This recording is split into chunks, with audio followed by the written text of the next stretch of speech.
Assalamualaikum warahmatullahi wabarakatuh. Perkenalkan, nama saya Muhammad Fajar Samsul dari kelas PJKRJ dengan NIM 21030150195. Di sini saya akan mempresentasikan materi dari mata kuliah pencegahan, perawatan dan cedera olahraga, yaitu bab 8, pengertian dan penggolongan obat-obatan. Obat adalah suatu bahan yang dapat digunakan untuk tujuan tertentu seperti mengurangi, mencegah, menyembuhkan penyakit tertentu, dan memperindah tubuh dan bagian-bagiannya.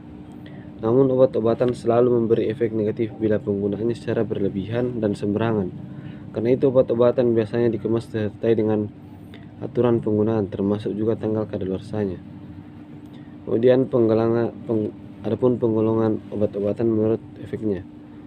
Pertama, golongan obat narkotika. Golongan obat ini hanya diperjualbelikan di apotik dengan resep dokter, dengan memperhatikan undang-undang narkotika yang berlaku. Kemudian pengaruh yang dapat ditimbulkan yakni sedativa atau golongan obat yang berpengaruhnya sebagai narkotika lemah, dapat membuat seseorang ngantuk, dan hipnotika, yaitu golongan obat narkotika yang membuat seseorang langsung tertidur. Kemudian golongan kedua yaitu golongan obat keras, merupakan golongan obat-obatan yang dapat diperoleh di apotik dan harus dengan resep dokter.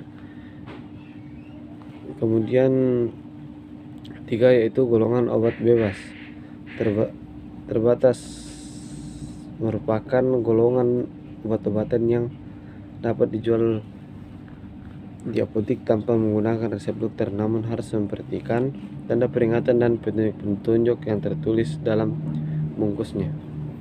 Kemudian yang keempat yaitu golongan obat bebas, merupakan golongan obat-obatan yang dapat diperjualbelikan di apotik atau toko obat secara bebas dan tanpa menggunakan resep dokter. Kemudian penggolongan obat-obatan menurut khasiatnya. Yang pertama yaitu golongan analgesigen, merupakan golongan obat yang berkhasiat menciptakan selaput lender.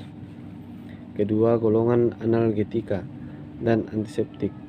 Analgetika yaitu obat-obatan yang berkhasiat mengurangi atau melenyapkan rasa nyeri tanpa menghilangkan kesadaran. Yang ketiga, golongan antidot, yaitu golongan obat yang berkhasiat untuk menghilangkan adanya keracunan. Keempat, nari tisolfas,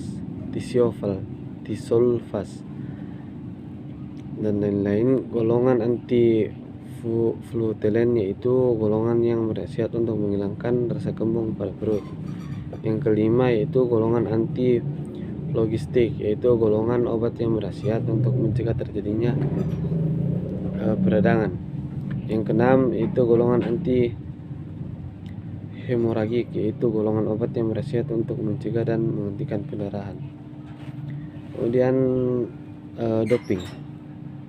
Pengertian doping. International Olympic Committee mendefinisikan doping sebagai bahan atau metode yang dilarang penggunaannya dalam suatu kompetisi atau kejuaraan. Doping merujuk pada obat peringkat performa yang para atlet agar dapat meningkatkan performa atlet tersebut.